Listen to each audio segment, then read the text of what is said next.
Siap. Langsung aja ini. Oke, suara saya jelas nggak ya? Jelas sekali. Oke, baik. Saya izin sharing ya. Oke, sudah kelihatan PowerPoint?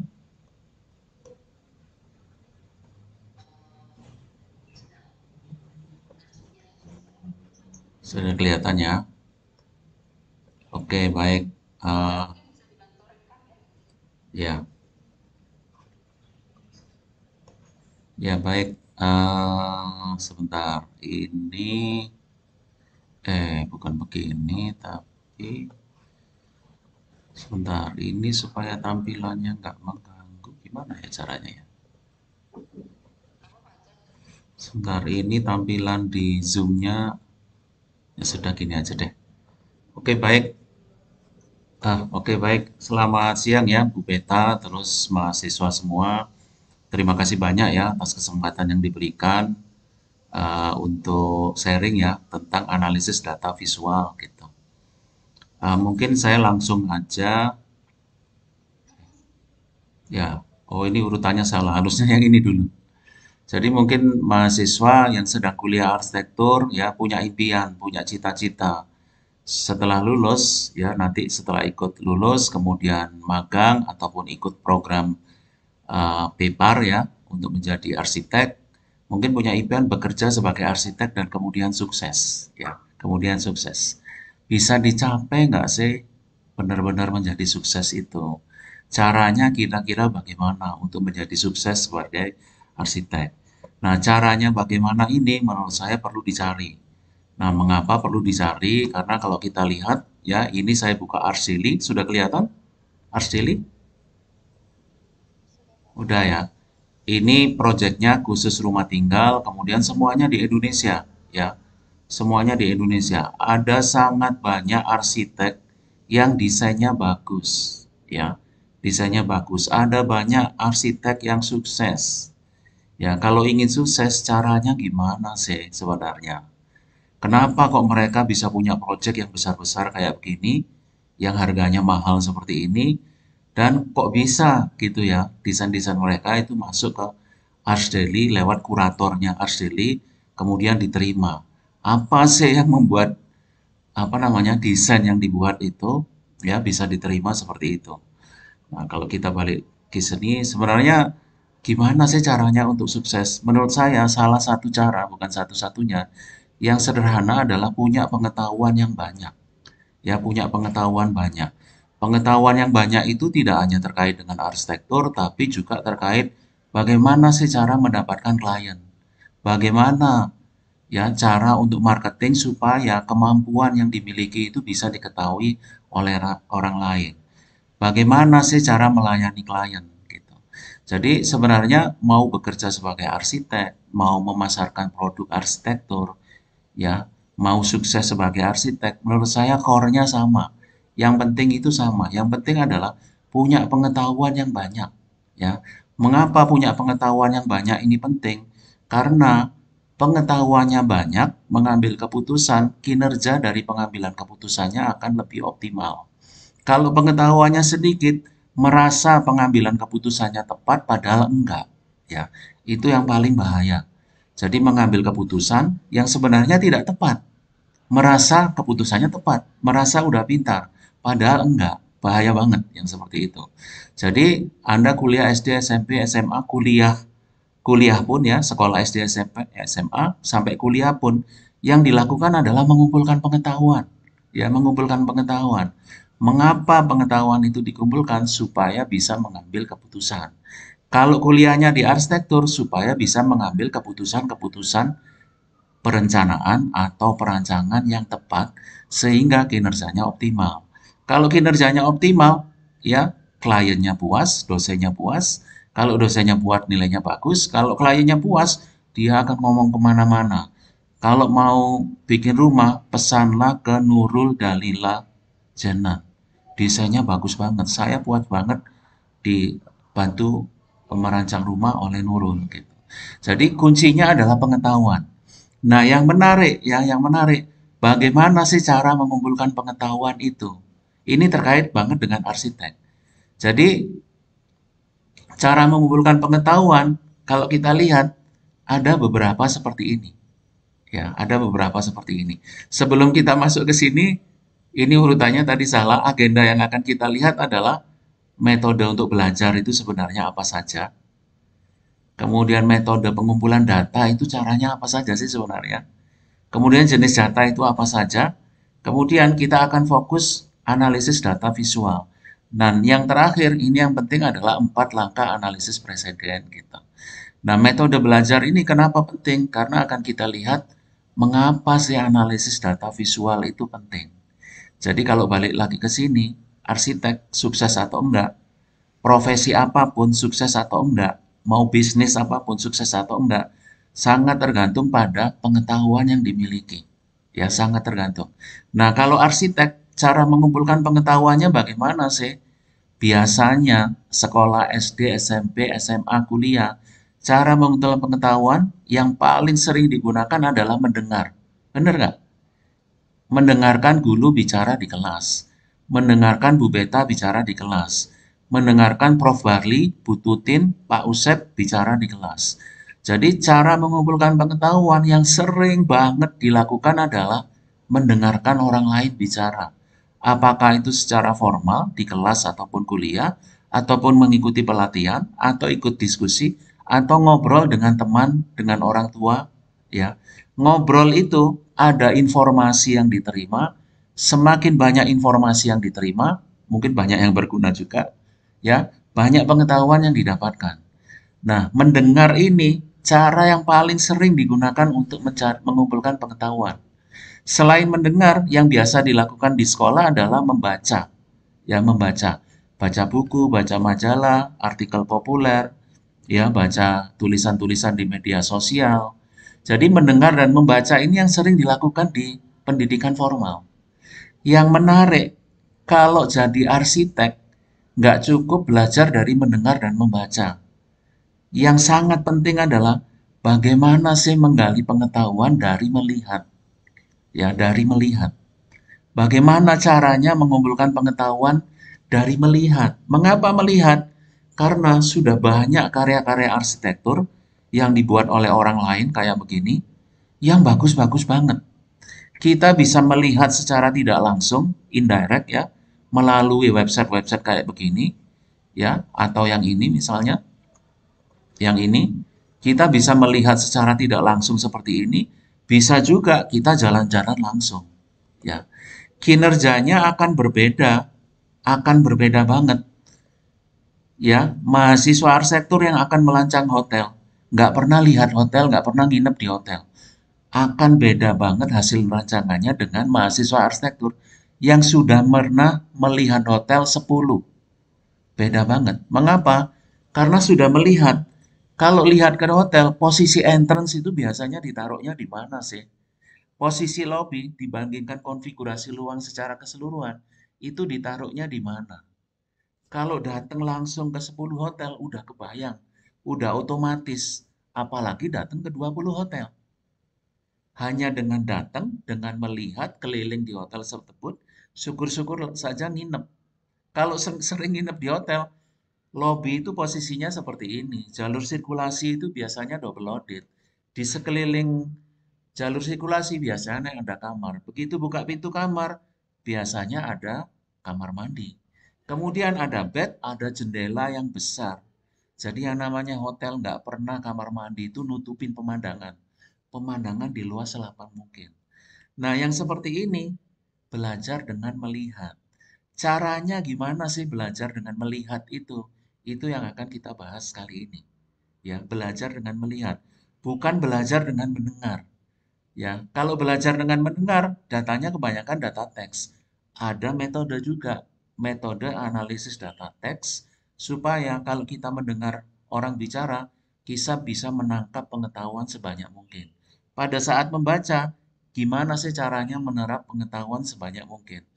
Ada metode analisis data teks. Kita nggak akan bahas kali ini. Yang akan kita bahas adalah jalan-jalan ngumpulin pengetahuan. Caranya gimana? Ya, itu yang akan kita lakukan. Nah, tiga ini adalah metode belajar sepanjang hayat. Tiga ini metode belajar sepanjang hayat. Arsitek nggak cukup kuliah, mesti sering jalan-jalan. Ya, mau merancang mall, kelilingi 10 mall yang ada dibangun di Bandung. Mau merancang rumah, jalan-jalan dulu ke rumah yang bagus. Begitu jalan-jalan, ya, begitu jalan-jalan, imajinasinya akan berubah, pengetahuannya akan bertambah. Dan kalau dengan melihat itu banyak sekali pengetahuan yang kita sebut dengan pengetahuan tacit ya, tacit knowledge. Yang itu seperti tacit knowledge itu ya, orang yang nggak pernah makan durian nggak akan tahu rasanya durian. Mau diceritain seperti apapun susah. Tacit knowledge itu makan aja satu durian langsung tahu rasanya kayak gimana. Pengalaman ruang, konfigurasi ruang, sensasi dari bentuk, sensasi dari material, itu banyak yang berupa tacit knowledge yang harus diserap dengan melihat, bukan duduk di belakang meja. Gitu. Itu yang akan kita bahas kali ini. Tiga ini adalah metode belajar, ya. Dan yang menarik, metode belajar itu sama dengan metode mengumpulkan data. Jadi ini adalah metode belajar, ini metode mengumpulkan data. Survei itu adalah nama resmi metode pengumpulan data yang dilakukan dengan cara mendengarkan orang lain. Observasi itu adalah nama ofisial ya, nama resmi untuk metode pengumpulan data yang dilakukan dengan cara apa? Melihat. Arsip itu metode pengumpulan data yang dilakukan dengan cara apa? Membaca gitu. Jadi kalau survei macam-macam, ada wawancara, ada FGD, ada kuesioner, daring ataupun luring, ada cognitive mapping, ada sorting. Kita nggak akan bahas kali ini. Observasi juga macam-macam, ada direct, ada indirect, ada instrumented observation, ada observasi sebagai insider-outsider, ada people center mapping atau place center mapping, ada juga tracking.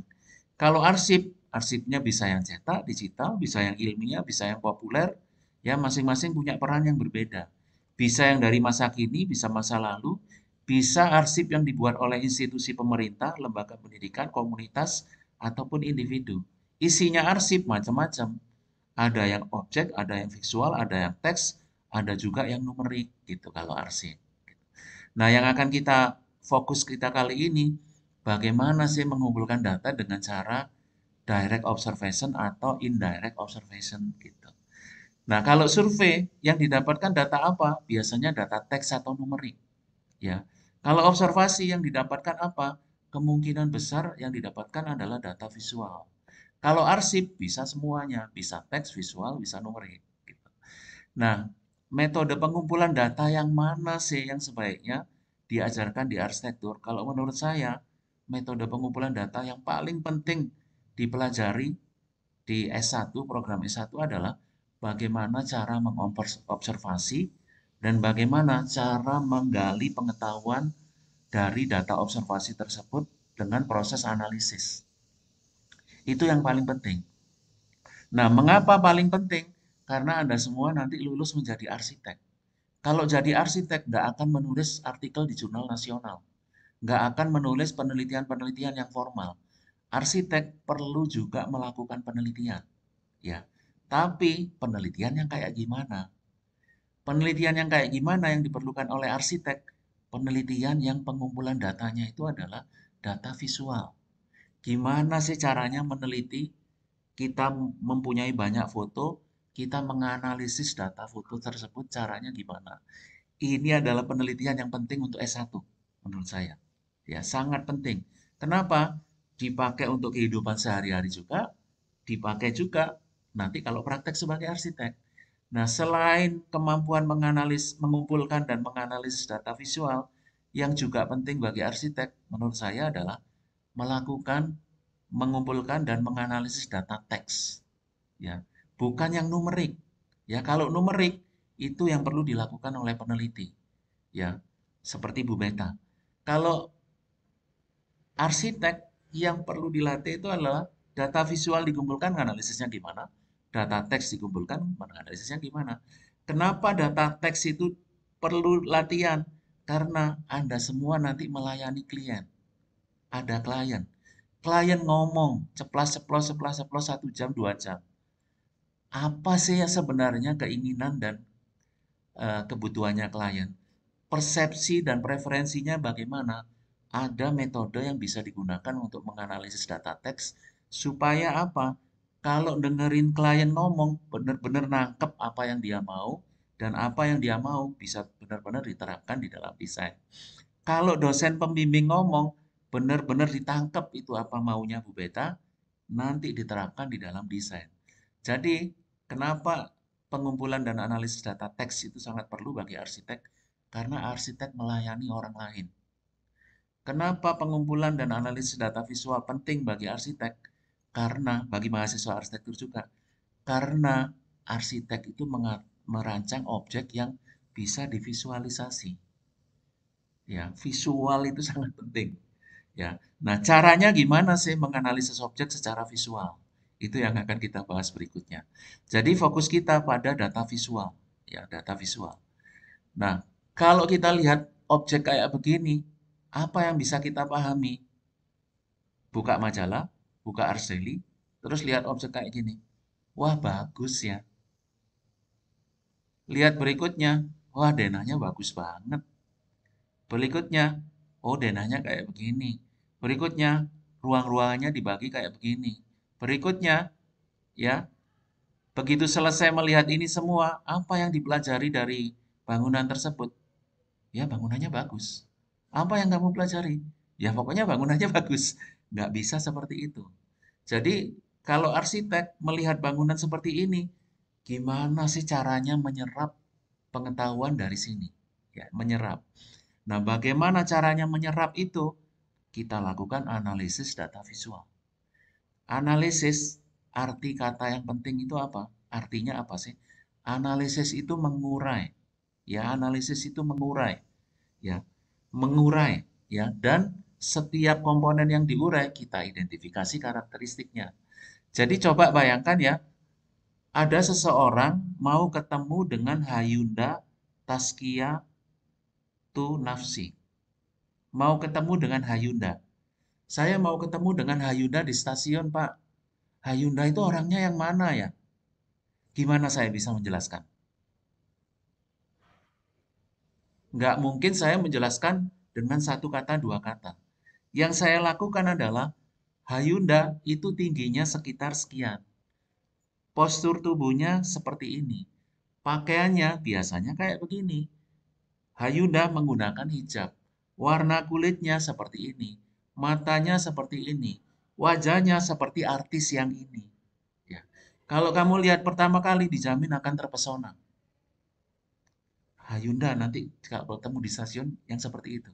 Jadi apa yang saya lakukan untuk menjelaskan Hyundai, yang saya lakukan adalah mengurai. Kemudian setiap komponen yang diurai dijelaskan karakteristiknya. Komponen pertama adalah postur tubuhnya. Karakteristiknya seperti ini. Pakaian yang digunakan adalah seperti ini, ya. Pakaian itu komponennya. Karakteristiknya kayak gini. Pakai hijab atau enggak itu adalah komponen. Karakteristiknya pakai hijab dan biasanya warnanya kayak gini. Warna kulitnya seperti apa itu komponen. Seperti apa itu karakteristiknya. Jadi kalau kita melihat data visual, objek, caranya adalah kita urai menjadi komponen, kemudian kita identifikasi karakteristiknya. Itulah dua langkah pertama. Langkah pertama kita urai menjadi komponen, langkah kedua kita identifikasi karakteristiknya. Jadi kalau bangunan yang ada yang kelihatan ini di sebelah kiri, bangunannya pertama jumlah lantai. Jumlah lantainya berapa? Ada tiga. Jumlah lantai komponen ada tiga adalah karakteristiknya. Lantai pertama itu komponen. Materialnya apa? Materialnya batu. Itu karakteristiknya. Sebagian besar materialnya ada batu. Itu karakteristiknya. Lantai 2, ya materialnya semuanya kayu. Dan kayunya disusun vertikal. Itu adalah karakteristik. Lantai 3, komponennya, materialnya apa? Materialnya kaca. Ya, itu adalah karakteristiknya. Jadi, begitu lihat ini, secara otomatis kita urai lantai satu materialnya ini, lantai 2 materialnya ini, lantai 3 materialnya ini. Itu dua langkah pertama yang sebenarnya bisa dilakukan dengan mudah dan itu yang bisa kita lakukan Karena semuanya observable, bisa dilihat oleh mata. Ya, bisa dilihat oleh mata. Batunya dipasangnya seperti apa, bisa dilihat oleh mata.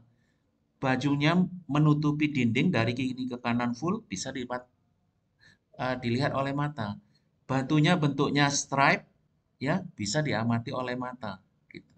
Kayunya dipasang vertikal dan kayunya kecil-kecil, ya. Ada rongga-rongga di antara kayu, itu bisa diamati oleh mata. Kacanya dipasang full di lantai 3 semuanya, kemudian ada rangka, ya, ada rangka yang dipasang vertikal. Itu semuanya bisa diamati oleh mata. Kemudian dinding kaca tersebut ditutupi oleh patap yang ada overhangnya, dan kalau kita lihat overhangnya, dia menyala seperti kena lampu dari bawah. Itu bisa diamati oleh mata. Gitu. Jadi dua langkah pertama adalah kita urai menjadi komponen. Langkah kedua, langkah kedua kita identifikasi karakteristik yang observable, yang visible, yang teraga. Itu dua langkah pertama, ya. Nah, mengapa dua langkah pertama penting? Ini penting, perlu dilakukan karena ini nanti masuk langkah yang ketiga. Langkah yang ketiga adalah kenapa sih kok di bawah itu ada batu? Kenapa kok dipasangnya stripe? Ya, yang ini batu, yang ini ya, yang ini semuanya batu, yang ini juga batu semua, ya. Dari langkah kedua, kita tahu itu materialnya batu, dipasang strap, dan semua ground coveringnya batu, dindingnya juga batu. Itu langkah kedua.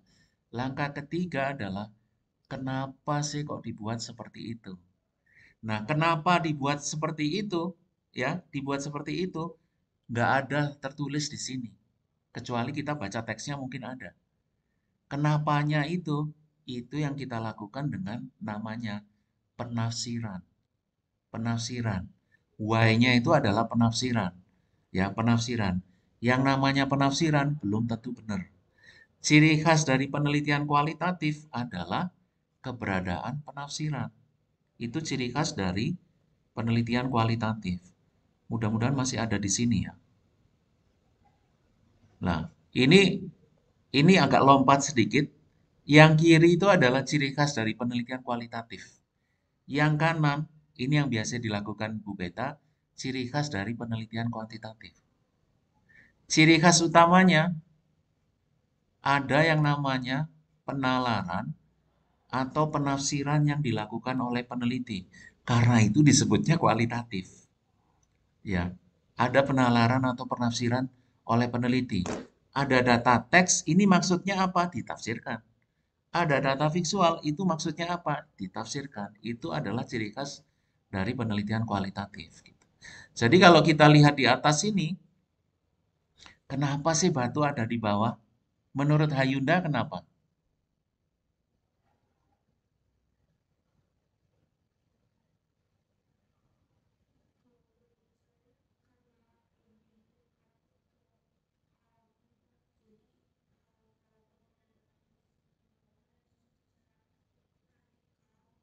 Horizontal.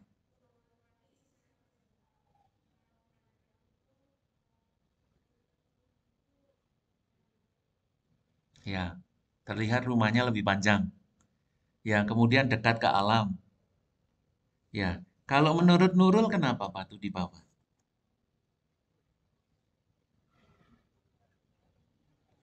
Kecil, bisa didekatkan mic-nya. Ya, kalau menurut Nurul kenapa?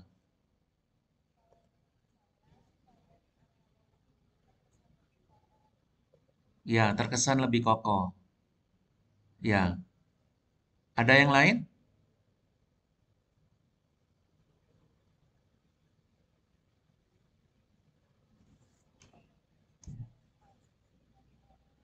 Ya, transisi dari bawah ke bangunan ya.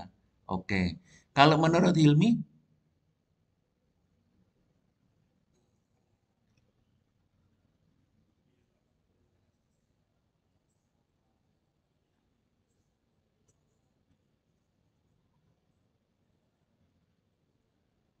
Oh iya, dipertegas untuk mempertegas perbedaan antara tanah dan bangunan ya, dengan batu. Kalau menurut Jibril kenapa?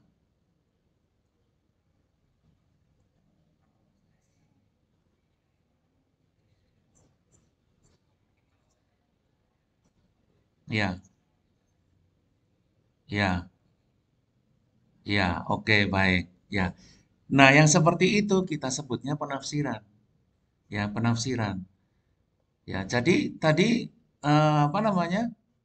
Hayunda mengatakan supaya secara visual dia kesannya lebar, kayaknya kayak karena batunya dipasangnya strike, ya, dipasangnya horizontal.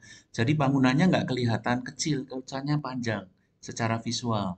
Kemudian tadi juga apa namanya? Supaya kelihatannya kokoh, ya, kelihatannya kokoh oleh nurun. Karena batu berat ada di bawah, ya. Kemudian Hilmi juga mengatakan itu adalah transisi antara tanah ke bangunan. Jadi supaya transisinya kuat, kalau pakai kayu, kayu alam, ya batu sebenarnya juga alam ya, tapi warnanya beda gitu. Jadi dia mempertegas transisi. Kemudian oleh eh, Jibril, Jibril mengatakan itu supaya gampang dirawat. Ya, semuanya benar. Nah, yang seperti itu kita sebut proses penafsiran. Orangnya beda, menafsirkannya beda. Ya. Nah, cara menafsirkan itu, kalau kita tafsirkan, penafsiran itu bisa kemana-mana. Ya, bisa kemana-mana. Nah, karena kita belajar di arsitektur, cara menafsirkan supaya terarah dan pengetahuan yang tergali adalah pengetahuan arsitektur, kita menafsirkan ini berdasarkan persoalan-persoalan perancangan. Persoalan perancangan itu apa sih? Ini semua. Ini adalah persoalan perancangan. Jadi, supaya kokoh, ya, dia nempel ke tanah. Kalau misalnya kena air, kuat, nggak akan rembes, nggak akan lembab. Itu adalah persoalan kekuatan. Ya. Kemudian, seperti yang dikatakan Jibril tadi, batu kalau ditaruh bawah, mungkin kecipratan tanah, kena debu. Ya, merawatnya susah kalau kayu, gampang kropos. Batu ditaruh bawah supaya dia mudah dirawat. Itu adalah perawatan. Tadi ada yang juga mengatakan supaya kesannya lebar. Ya, dia adalah memberikan transisi antara tanah dan bangunan. Itu adalah persoalan citra, kita sebutnya. Jadi, kalau kita melihat objek komponen tertentu, kita tahu karakteristiknya di bawah itu batu. Supaya kita bisa menggali pengetahuan dengan cara penafsiran, yang dilakukan adalah apa hubungannya material itu dengan kekuatan? Apa hubungannya batu itu dengan keberadaan batu itu dengan kenyamanan? Ada hubungannya dengan keselamatan nggak sih? Batunya dipilih yang kasar. Kalau kena hujan basah, ya basah. Kalau basah nggak licin, ada hubungannya dengan hal itu atau tidak? Ada hubungannya dengan keamanan atau tidak? Ya, batu berat, mau dijebol susah. Kalau ada orang mau melakukan tindakan kriminal, dia yang dilakukan adalah target hardening, membuat pintu dinding susah dijebol, susah dimasukin. Apakah itu untuk keamanan? Ya, jadi kalau kita lihat ini, yang di bawah materialnya sebagian besar batu. Kesannya berat, kuat, susah dijebol, gampang dirawat. Ya, untuk keamanan cocok, untuk perawatan cocok karena ditaruh di bawah. Yang di atas kayu, ya, yang di atas kayu. Kalau mau dijebol orang gampang, ya. Supaya kayu kena hujan, kena panas, ya, supaya awet. Ini persoalan keawetan. Supaya awet, apa yang dia lakukan? Kayunya dipasang vertikal. Ya, dipasang vertikal. Tidak dipasang horizontal. Kalau kena air, airnya langsung turun ke bawah. Gitu. Nah, yang seperti ini ya, kita sebutnya penafsiran. Penafsiran akan kemana-mana dan bisa jadi manfaatnya kurang optimal kalau tidak dibantu dengan persoalan-persoalan perancangan. Jadi, untuk menafsirkan supaya terarah, apa hubungannya dengan kesehatan sih? Apa hubungannya material itu dengan kemudahan? Dengan perawatan, pembiayaan, dengan energi, dengan keberlanjutan, kalau urusannya Bu Beta, dengan kenyamanan thermal. Mana yang lebih membuat nyaman secara thermal? Batu ditaruh di bawah, dia menyerap panas, mengeluarkan panas di malam hari, ya. Ruang-ruang yang ada di dalamnya itu apa sih sebenarnya? Kalau material batu ada di bawah, gitu. Jadi itu adalah langkah ketiga melakukan penafsiran terhadap objek, karakteristik objek berdasarkan persoalan-persoalan perancangan. Dan ada objek yang kita lihat secara visual seperti ini, ada objek yang kita lihat secara visual seperti ini, kita tafsirkan persoalan-persoalannya, kita nalar sendiri persoalan-persoalannya, itu cenderung kita sebutnya penalaran abduktif. Penalaran abduktif, ya kita sebutnya. Dia dekat ke penalaran yang induktif. Mengapa penalaran yang induktif? Karena ada fenomena yang kecil, kita buat generalisasinya. Kenapa penalaran abduktif? Karena dia clue-nya adalah visual. Yang visual itu kita coba melakukan inference namanya. Kita melakukan inferensi, menarik kesimpulan, kenapa kok batu ada di bawah. Ya, kenapa kok batu ada di bawah. Jadi, menafsirkan data visual terhadap bangunan ini sama seperti menafsirkan bahasa tubuh dari Hilmi, Jibril, dan Nurul. Kalau saya lihat, Jibril, Hilmi, Nurul dari tadi memperhatikan terus. Ya, memperhatikan terus. Hilmi matanya lurus, nggak goyang-goyang. Kalau Jibril, matanya agak goyang-goyang sedikit. Ya, nggak lurus terus. Apa sih sebenarnya yang dilihat oleh Jibril di monitor? Ya, kita bisa menafsirkan. Penafsiran bisa salah, bisa juga benar. Jadi menafsirkan ini, kalau kebangunan kita hubungkan dengan persoalan-persoalan perancangan. Kalau kita lihat orang, kita tafsirkan bahasa tubuh yang ada di kepala dan yang ada dirasakan itu sebenarnya apa sih? Itu juga penafsiran. Prosesnya sama, ya prosesnya sama.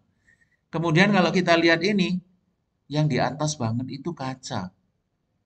Kenapa kok kaca ada di situ? Balik lagi ke sini untuk menafsirkan, ya, untuk menafsirkan apa hubungannya dengan kekuatan. Kaca paling atas ringan, ditaruh paling atas. Jadi secara visual pun, ya, secara visual pun, secara estetika, yang berat ada di bawah, batu, yang ringan ada di tengah, kayu, yang paling ringan kaca ada di atas. Bener nggak sih kalau kita ingin membuat sesuatu supaya terlihat stabil, yang berat ditaruh bawah, yang tengah, yang sedang ditaruh tengah, yang paling ringan ditaruh atas. Itu rule semacam apa gitu. Nah, kalau kita menafsirkan terkait dengan kekuatan, berat ditaruh bawah di kaki, yang sedang ditaruh di badan, yang ringan ditaruh kepala. Kita mendapatkan semacam keteraturan dari apa yang kita desain, ya keteraturan. Dan yang namanya mendesain itu selalu ada keteraturannya, selalu ada rule-nya yang dibuat oleh masing-masing. Dan rule-nya itu seperti apa, keteraturannya seperti apa, bagi setiap orang mungkin beda-beda. Nah, bisa jadi bagi arsitek ini, keteraturannya itu dibuat dengan cara berat taruh bawah, yang sedang taruh tengah, yang ringan ditaruh atas. Supaya apa? Kelihatan indah. Tapi kalau berat di bawah gede, semakin atas semakin kecil lagi, kelihatannya terlalu statis. Supaya tetap berat di bawah, sedang di tengah, ringan di atas, yang tengah dibuat lebih gede daripada yang di bawah. Jadi kalau secara perseptual, yang lebih gede seharusnya lebih berat. Yang lebih kecil seharusnya lebih ringan. Tapi ini di lantai bawahnya dibuat lebih kecil, tapi banyak materialnya berat. Yang di atas dibuat lebih ringan, tapi materialnya lebih besar, tetapi materialnya ringan. Perlu nggak sih kalau kita merancang, memperhatikan keteraturan seperti itu? Material yang berat ditaruh mana, material yang sedang ringan ditaruh mana, dimensinya seperti apa, supaya ada tarik ulur antara kestabilan dan ketidakstabilan. Kalau kita lihat ini, kestabilannya ada, karena berat di bawah. Tetapi ketidakstabilannya juga ada, karena yang sedang yang besar ditaruh di tengah, gitu. Topinya yang paling gede ditaruh di atas banget, ya. Jadi Batu sering kecipratan, ditaruh bawah. Kayu sering kehujanan, dipasang vertikal supaya mudah dirawat. Kaca ditaruh di atas, kena debu nempel. Supaya gampang dilap apa yang dilakukan oleh dia, ada kayak teras di depannya kaca.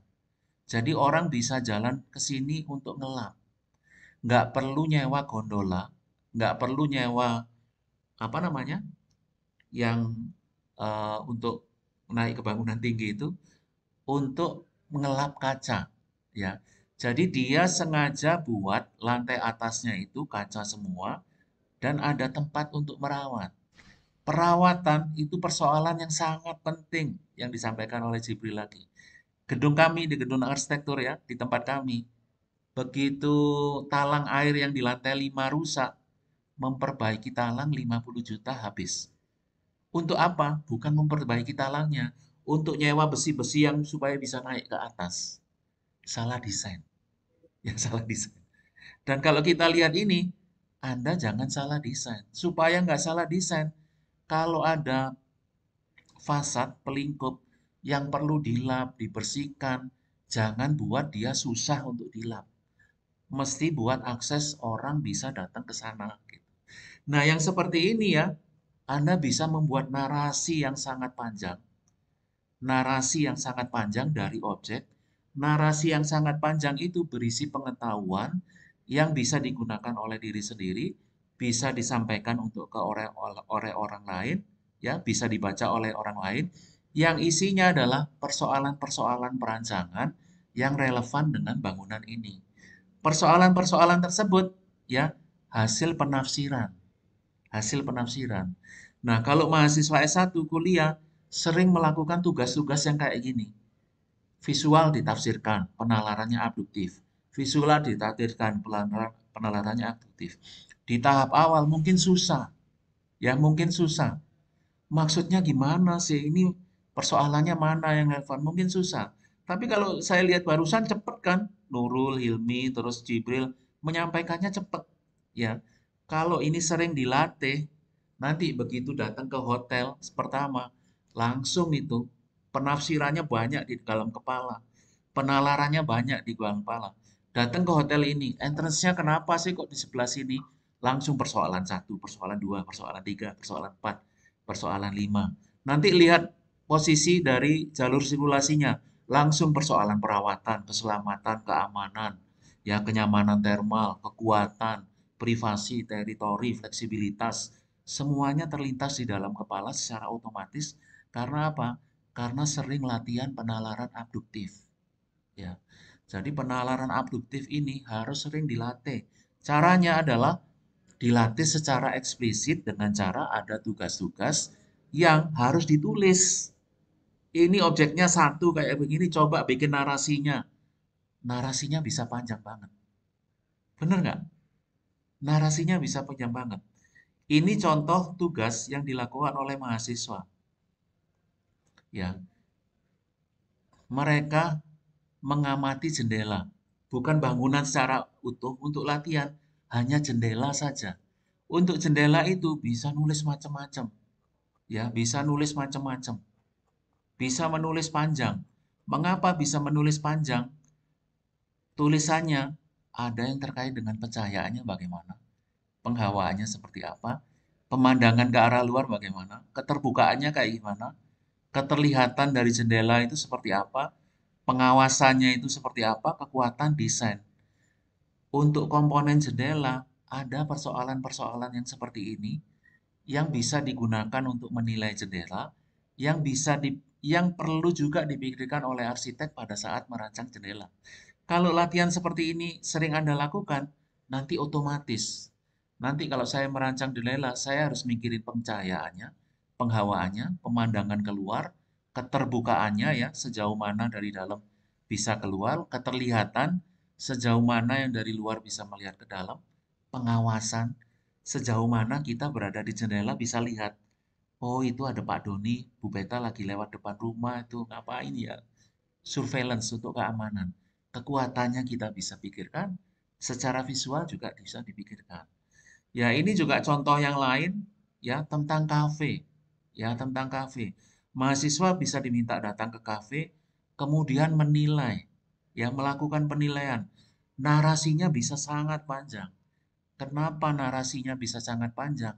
Mahasiswa latihan latar Anda semua nanti bisa latihan penalaran aduktif tentang kenyamanan. Ya, kenyamanan itu bisa apa saja. Bisa pencahayaannya, bisa penghawaannya, bisa kebisingannya, bisa kelengkapan fasilitas, ya, bisa personal space, bisa furnitur, ya. Untuk kafe pertama gimana, kafe kedua gimana, ya. Ini kenyamanan. Setelah itu, masalah keindahan citra, ya. Estetikanya bagaimana, keunikannya seperti apa, ekonomis atau tidak, ya, aksesibilitas. Yang kedua, narasi seperti ini bisa panjang. Narasi seperti ini isinya pengetahuan. Pengetahuan tentang apa? Pengetahuan tentang persoalan perancangan gitu. Yang pengetahuan itu diciptakan sendiri oleh mahasiswa yang melakukan pengamatan. Menciptakan sendiri ini sangat penting. Mengapa? Menciptakan sendiri itu sangat penting. Kelihatan website? Ini saya bukakan. Teorinya belum. Ya, teorinya belum.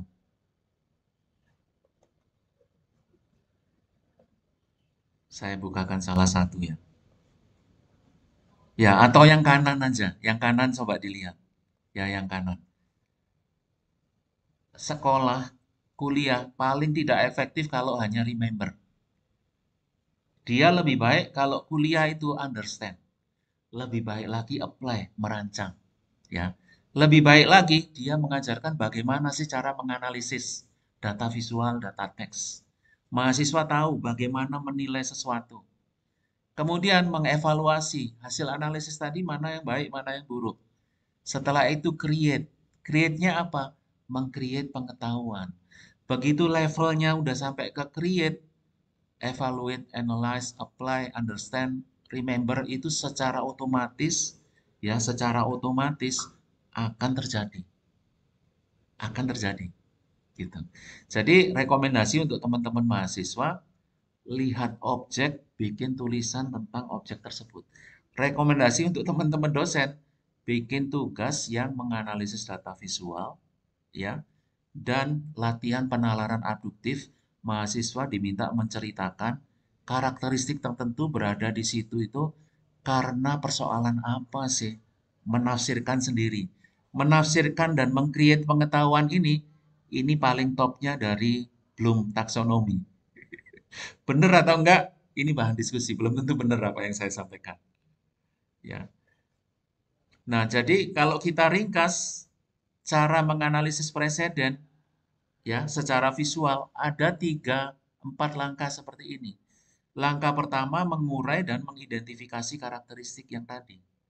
Jadi mengidentifikasi karakteristik yang visual itu, entrance exit-nya itu bagaimana posisinya, sirkulasinya itu seperti apa, ya, sirkulasinya itu seperti apa,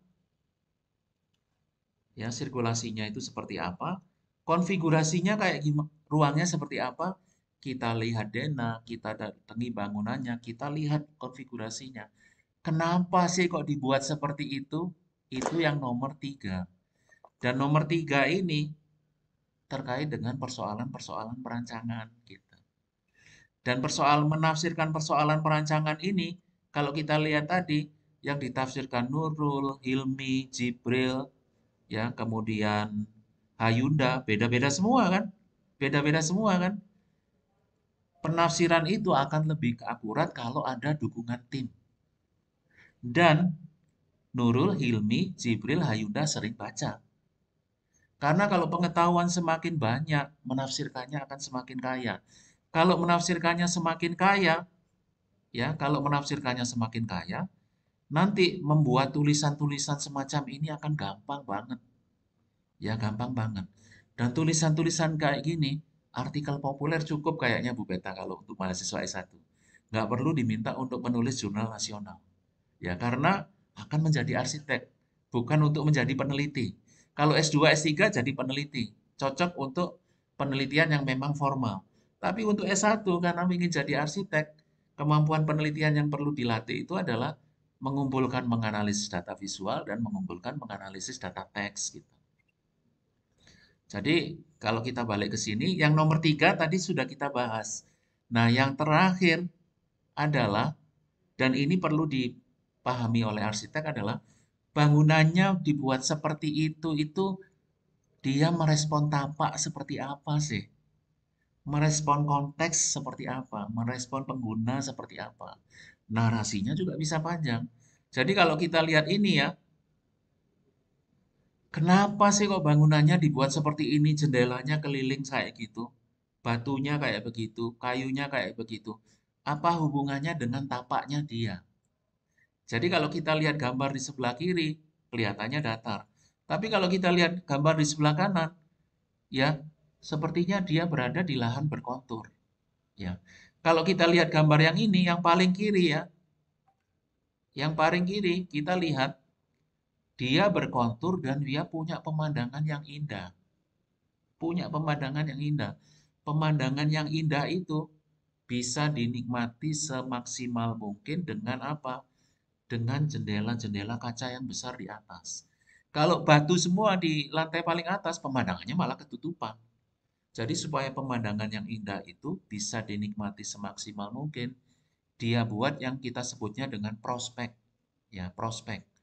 Prospek itu komoditas yang diciptakan oleh arsitektur. Ya, prospek itu adalah pemandangan yang sangat lapang, ya, pemandangan yang sangat lapang, ya. Jadi kalau kita sedang jenuh, sedang stres, coba bayangin, pulang ke rumah menghadap ke dinding makin stres.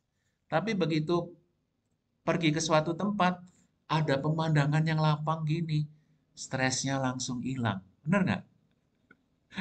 Jadi prospek itu sangat penting untuk menghilangkan semua kejenuhan yang kita miliki. Nah, kalau kita lihat ini, pemandangannya lapang banget. Dia taruh kaca di atas. Ruangan yang di atas itu apa sih? Kalau kita lihat di kanan, ya, yang paling gambar kanan atas, ada dapur. Dan dapurnya, mejanya itu pulau. Ya, mejanya pulau. Bukan meja yang menghadap dinding. Kenapa sih kok mejanya pulau? Langkah analisis yang tahap kedua adalah mejanya pulau, karakteristiknya. Di situ ada kompor. Kenapa kok seperti itu? Itu yang tahap ketiga. Menafsirkan persoalannya apa. Apakah ini dibuat ya supaya interaksi sosialnya itu intensif. Jadi kalau mejanya pulau seperti ini, bapaknya masak, ibunya menata, anaknya makan. Jadi 4 orang, 5 orang mengelilingi meja, ada yang masak, ada yang makan, ada yang merapikan, ada yang ngelap. Interaksi sosialnya terjadi. Nah, interaksi sosial itu salah satu persoalan, interaksi sosial yang kanan ini ya, itu salah satu persoalan yang kita pikirkan pada saat merancang. Apa sih yang perlu dibuat di dalam bangunan ya, supaya interaksi sosial antar anggota keluarga itu intensif. Nah, kalau yang dilakukan di bangunan ini ya, interaksi sosialnya dibuat intensif dengan cara bagaimana? Ruangan yang paling bagus, paling indah ditaruh di paling atas. Jadi paling atas bukan ruang tidur yang hanya bisa dinikmati oleh anaknya saja atau orang tuanya saja. Ruang yang paling indah, yang view-nya paling bagus, dinikmati oleh semua anggota keluarga. Ya, dinikmati oleh semua anggota keluarga. Bagaimana sih cara membuat interaksi sosial? Dengan mengamati, menganalisis foto ini. Oh iya ya, interaksi sosial bisa dibuat dengan cara ruangan yang paling bagus ditaruh di paling atas, yang pemandangannya paling bagus, dan di situ ditaruh fungsi bukan fungsi privat tetapi fungsi yang semi publik yang digunakan oleh semua orang gitu. Dengan melihat, menafsirkan, kita menciptakan pengetahuan sendiri. Ya, menciptakan pengetahuan sendiri. Nah, itu yang kita sebut ya, kita sebut metode belajar dengan cara melihat. Dan metode belajar dengan cara melihat ini menganalisis data visual, ya, mengumpulkan data visual dan menganalisis data visual sangat penting buat program sarjana. Karena apa? Banyak yang bermimpi menjadi arsitek gitu. Ya. Gimana teman-teman mahasiswa ada pertanyaan nggak? Ada atau ada koreksi barangkali Bu Beta enggak?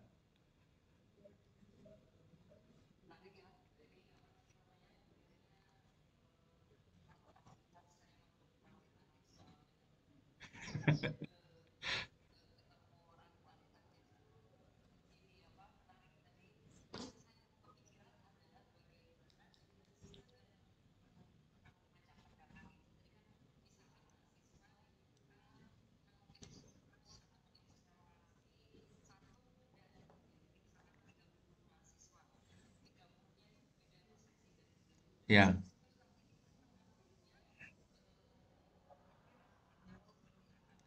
Nah, ya kalau misalnya ada 30 mahasiswa mengerjakan tugas seperti ini, yang dilakukan setiap mahasiswa diminta presentasi di depan kelas.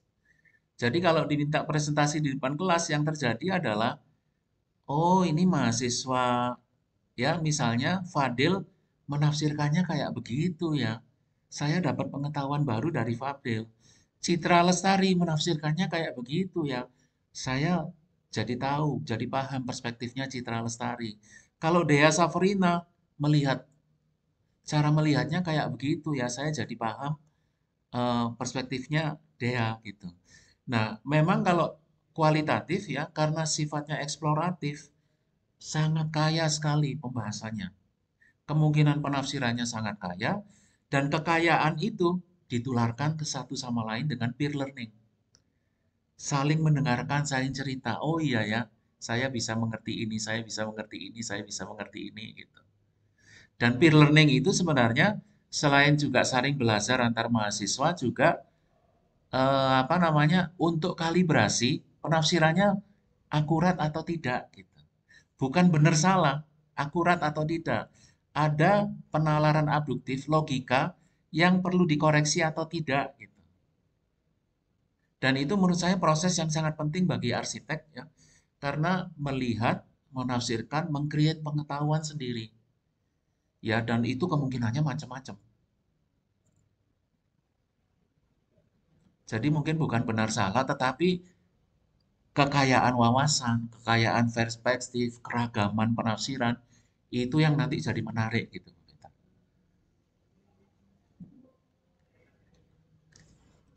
Maka ada kok pertanyaan. Ya,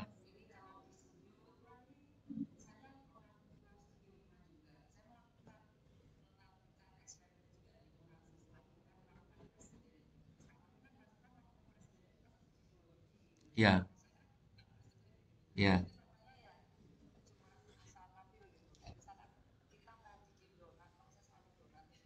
ya. Iya,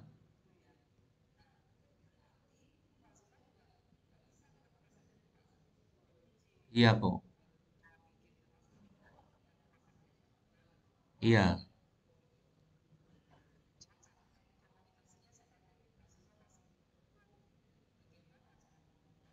iya, iya. Ya memang kalau studi preseden ya biasanya kalau misalnya tugas studionya itu 6 minggu, 7 minggu gitu, ada seminggu, 2 minggu pertama yang tugasnya adalah penelitian preseden. Dan preseden itu sebaiknya banyak. Nah, cuman banyaknya itu apakah satu mahasiswa mengerjakan banyak atau mahasiswa mengerjakan beberapa saja, tapi dia punya kesempatan mendengarkan yang lain gitu. Atau dalam satu studio bagi-bagi tugas. Ada yang khusus mempelajari pola entrance dari 10 bangunan. Ada yang khusus mempelajari pola sirkulasinya. Ada yang khusus mempelajari kelompok-kelompok yang mempelajari pola bentuk bangunannya. Ada yang khusus mempelajari pelingkupnya. Ada yang khusus mempelajari tentang material misalnya. Ada yang mempelajari tentang utilitasnya. Nah, nanti perwakilan. Jadi nanti ada 2 kelompok, 3 kelompok yang presentasi tentang entrance exit. Ada 2-3 kelompok yang presentasi tentang sirkulasi. Jadi pengetahuan yang utuh itu tidak dikerjakan oleh masing-masing, tetapi dikerjakan bareng-bareng satu kelas dengan cara bagi tugas. Supaya mudah. Salah satu kemungkinannya. Karena kalau satu orang ngerjain semuanya dan dia menganalisis 10 berat banget. Nah, sebenarnya itu terkait dengan ini Bu Beta. Terkait dengan kalau kita mau menganalisis preseden itu entry point-nya dari mana gitu, entry point-nya. Jadi entry point-nya itu kalau yang nomor 2 kita bisa memilih preseden berdasarkan kesamaan tipologi. Jadi kesamaan tipologi itu maksudnya, kalau mau merancang hotel yang dipelajari ya hotel, presidennya. Kalau mau merancang office, tipologinya ya harus office yang jadi presiden. Nah, kalau tipologinya sama, sebenarnya ada pilihan ya, apakah apakah yang dipelajari itu keutuhan semuanya atau yang dipelajari parsial saja. Jadi kalau parsial fokus pada posisi entrance exit, fokus pada bagaimana membuat parkir di basement, fokus pada bagaimana membuat zoning kalau bangunannya 5 lantai, 6 lantai, fokus pada apa namanya? Pada bentuk bangunannya, fokus pada site plan-nya. Nah, kalau studi presidennya itu parsial, ya bagi-bagi tugas, siapa mengerjakan apa dan siapa mengerjakan apa, dia bisa langsung 10, 15 karena hanya parsial komponen tertentu saja gitu. Tidak harus utuh. Nah, memang kalau ada kuliah yang memang penelitian presiden, sorry, ada apa namanya tugas yang memang penelitian presiden dan dia dilakukan berminggu-minggu, seharusnya yang utuh lengkap. Ya semua pola konfigurasi ruangnya dipelajari, entrance exit-nya juga dipelajari, ya sirkulasinya juga, bentuknya juga. Ya, oh ini salah ini. Ininya juga gitu. Nah, bisa juga ya studi preseden itu fokus pada persoalan tertentu saja. Misalnya persoalan hemat energi.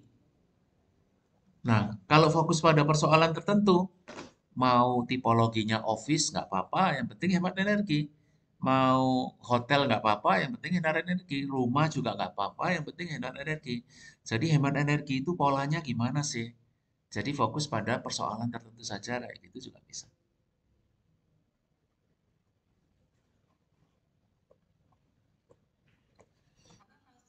Mangga ada pertanyaan mungkin?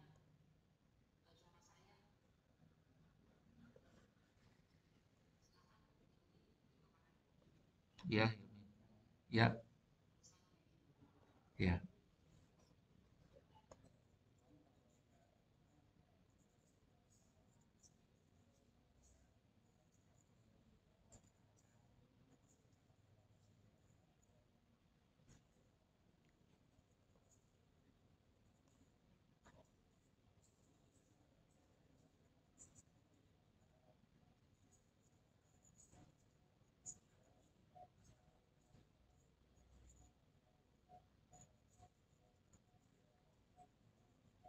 ya. Ya, terima kasih banyak Hilmi. Jadi yang ditanyakan Hilmi itu tentang subjektif atau objektif ya. Nah, kalau yang namanya penafsiran itu pasti subjektif.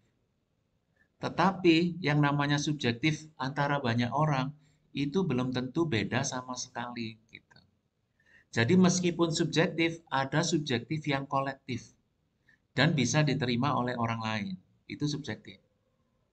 Jadi memang penafsiran terhadap objek tertentu ya, apakah itu mau disebut persoalan, apakah disebut kriteria, apakah disebut indikator, itu memang subjektif kalau kita tafsirkan.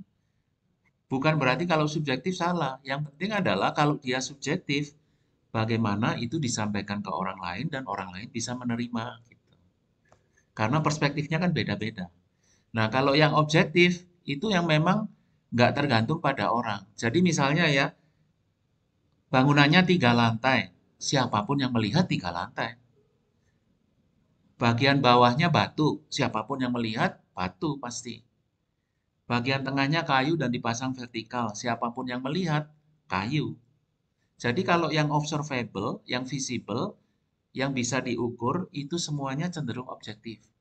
Yang di atas kaca itu juga objektif. Karena siapapun yang melihat pasti kaca. Tapi kenapa sih kok batu ditaruh situ, kayu ditaruh tengah, kaca ditaruh atas? Nah, kenapanya itu subjektif. Subjektif bukan berarti salah, tetapi bagaimana itu bisa dikomunikasikan ke orang lain, bisa diterima oleh orang lain bahwa itu masuk akal atau tidak gitu. Menjawab nggak Ilmi kira-kira? Iya, sama-sama. Ada yang lain mungkin?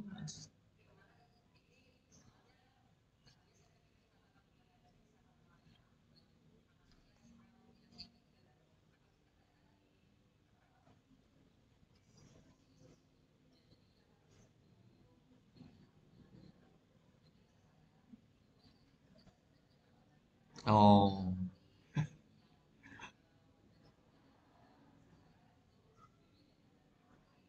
iya,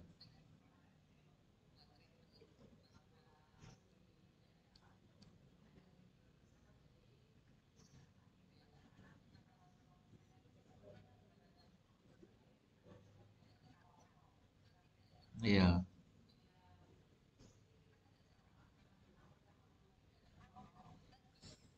iya,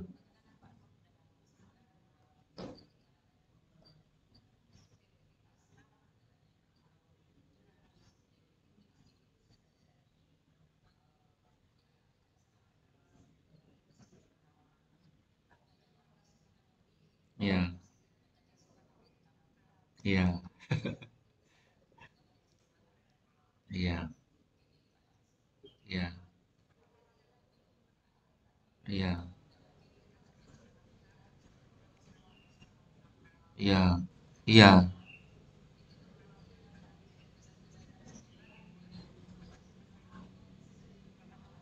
iya, iya, iya, iya. Memang itu perlu latihan, Bu. Begitu sudah terbiasa latihan menulis kayak begitu, nanti secara otomatis pikirannya akan terstruktur dan begitu jalan melihat jendela langsung itu proses kognitifnya terjadi gitu. Karena udah sering latihan.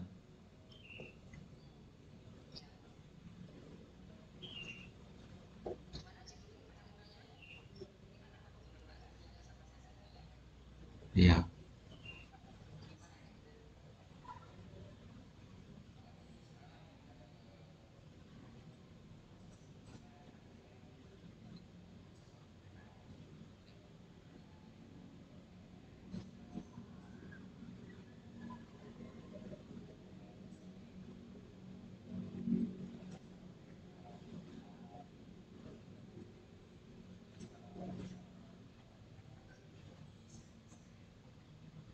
iya.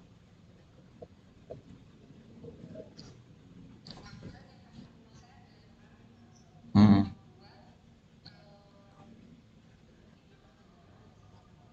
Oh, tantangan itu. Iya, iya,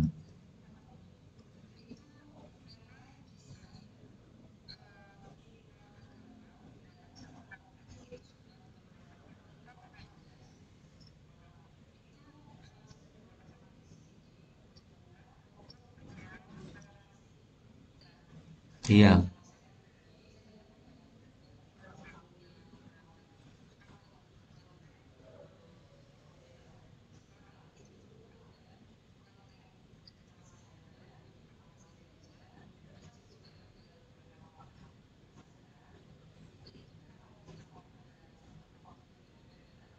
Wah,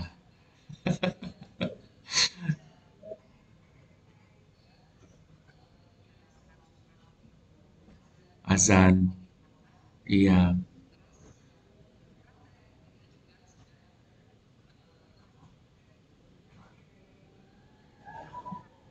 iya, iya, iya. Hmm, mm-mm, mm-mm, mm-mm. Iya,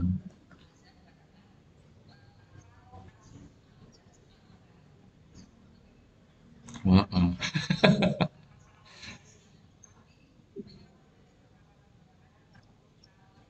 Iya, betul itu. Iya, Natal pas hari Jumat banyak azan. Waduh, gimana itu? Kalau yang seperti ini, kalau yang seperti ini masuknya sebenarnya lebih cenderung ke penelitian pengguna, Bu Beta. Iya, jadi ada penelitian preseden, ada juga penelitian pengguna. Nah, penelitian pengguna entry point-nya adalah pengguna gitu. Mhm. Dan penelitian pengguna ini menurut saya juga penting banget. Jadi mengidentifikasi kira-kira yang namanya masjid itu pola penggunaannya itu gimana, kebiasaan-kebiasaan dari penggunaannya gimana, entah itu dalam satu hari, dalam satu minggu, satu bulan, satu tahun. Nanti tempat-tempat ibadah yang lain juga diidentifikasi gitu.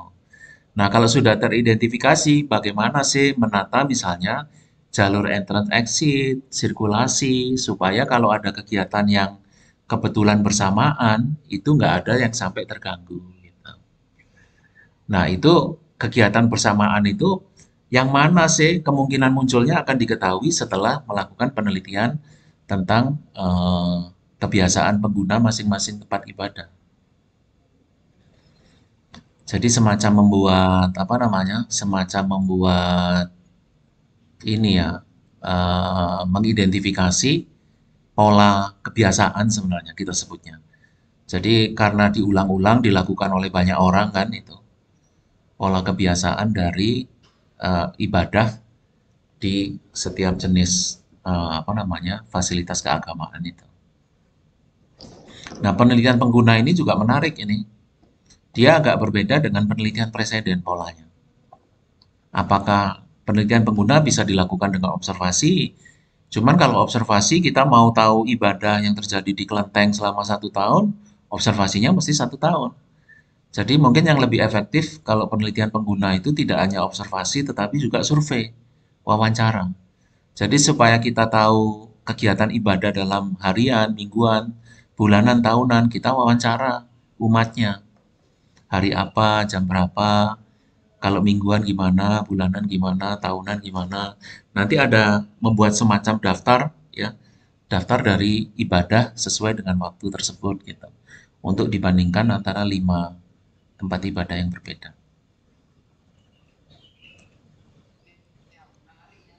Ya, menarik itu.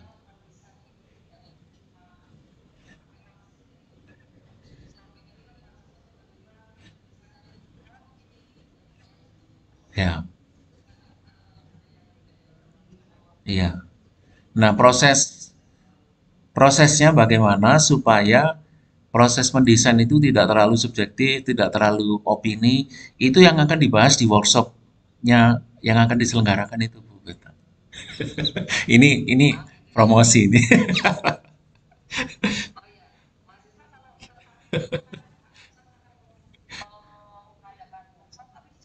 Iya di Jakarta.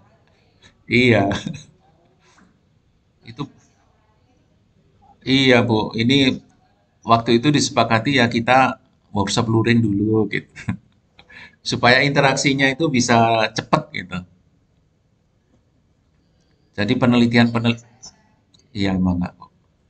Mungkin ada dosen-dosen muda dari UPI gitu atau yang punya potensi gitu mungkin direkomendasikan ikut. Ya, siap. Ada pertanyaan?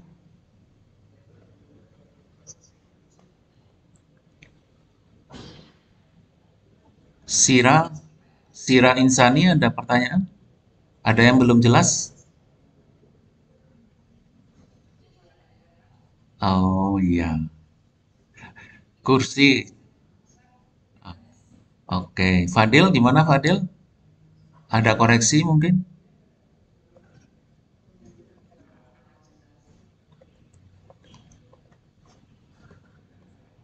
Oke.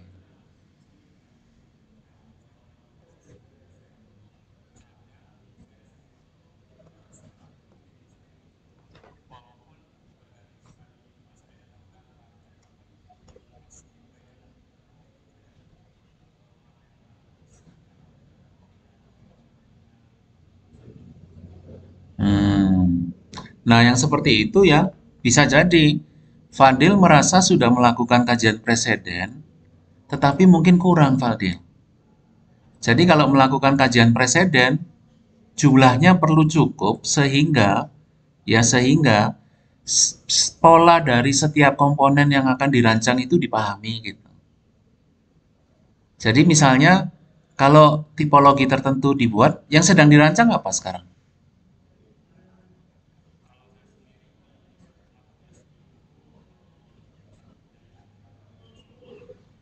Ya, pusat kebudayaan. Wah, nyari presidennya belum tentu dapat yang cocok gitu memang. Nah, kalau belum tentu dapat yang sama persis yang dilakukan mencari presiden yang kira-kira mirip gitu skalanya. Ya, apakah skalanya atau fungsinya kira-kira mirip. Dan begitu ketemu presiden nggak cukup satu, dua, atau tiga, kalau bisa 10. Dan dari 10 itu nanti yang dipelajari adalah komponen-komponen yang akan dirancang. Nah, komponen-komponen yang akan dirancang itu sebenarnya yang ini. Oh, nggak ada. Yang akan dirancang itu yang di sebelah kiri ini. Ya, komponen-komponennya itu yang ini. Yang ini yang akan dirancang itu. Jadi pola entrance exit-nya gimana sih? Begitu belajar satu 2 paham, tapi begitu belajar 10 udah langsung tahu. Entrance itu biasanya caranya kayak gini penempatannya. Exit itu biasanya kayak gini loh. Ya, sirkulasi bangunan itu biasanya kalau pusat kebudayaan atau fungsi-fungsi yang sejenis, polanya kayak begini loh. Begitu dipelajari 10 akan tahu pola. Dan kalau melakukan analisis preseden ya, sebenarnya yang dilakukan menemukan pola tersebut. Begitu kita tahu polanya, nanti pola itu yang digunakan di dalam desain gitu. Ya. Nah, kalau kita lihat, ya gimana Fadil? Ya.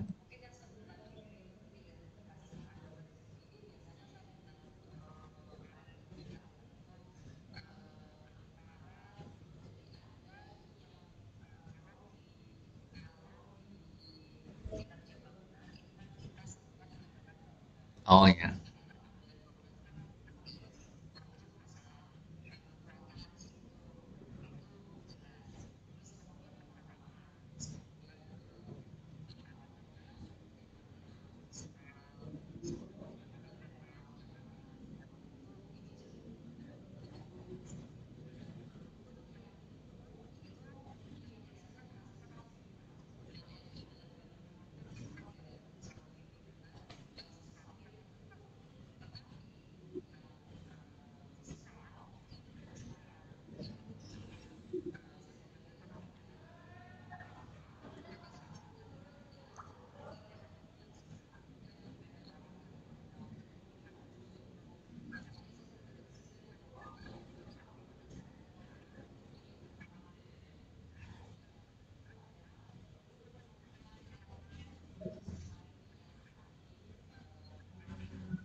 Iya.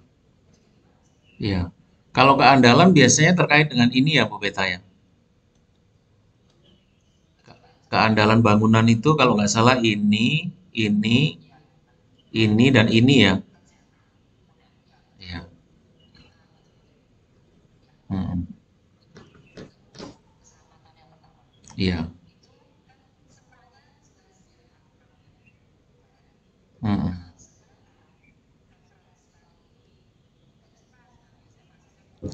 Iya. Karena memang subjektif. Iya.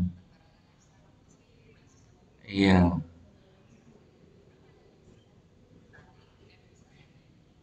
Mm-mm.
Halo,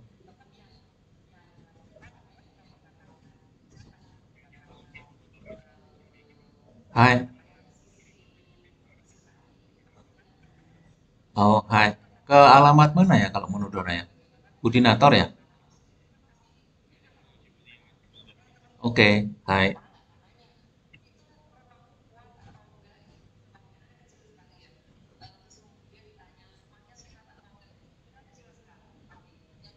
Mm-mm. Iya, iya betul. Iya, yang preferensial ini memang ini ya, subjektif. Orangnya beda, preferensinya beda. Iya. Oh, iya sorry. Barusan ada telepon jadi saya mute. Iya, memang yang preferensial ini memang subjektif ya. Orangnya beda, keinginannya beda, ya persepsinya juga beda gitu.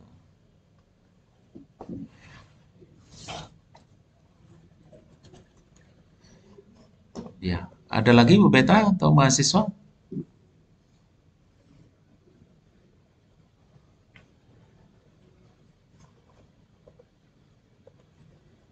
Halo, ada lagi mungkin yang mau ditanyakan atau kita perlu bicarakan? Aduh.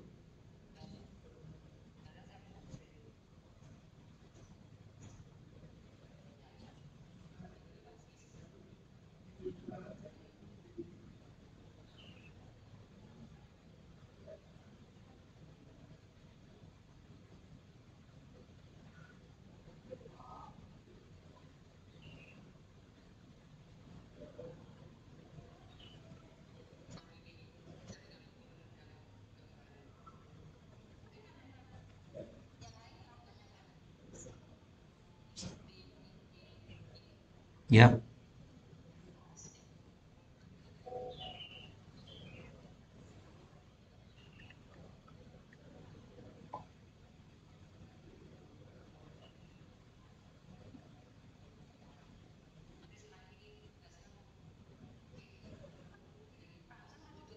ya, ya,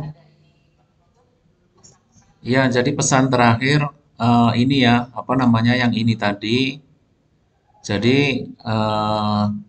ya selama ini saya pikir kita semua ya, tidak hanya mahasiswa saja, itu lebih cenderung belajar dari mendengar dan membaca gitu. Dan saya pikir kalau jadi arsitek itu perlu meningkatkan kemampuan untuk belajar dari melihat.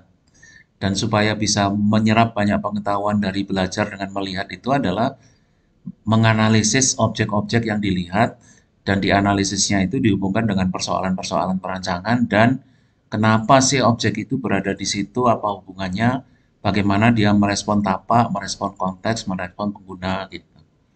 Ya, jadi semangat ya mahasiswa untuk mengejar impian ya, selalu semangat dan untuk supaya impian tercapai itu tidak duduk diam, cukup berdoa saja, tapi juga terus-menerus mengumpulkan pengetahuan dengan 3 cara ini gitu. Terima kasih banyak ya Bu Beta atas kesempatannya. Ya, sama-sama.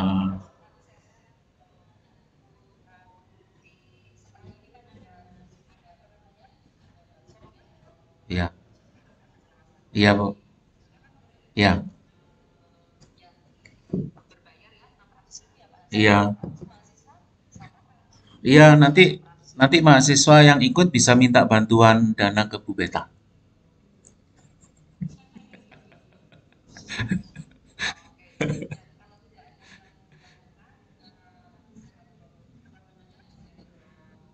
Iya,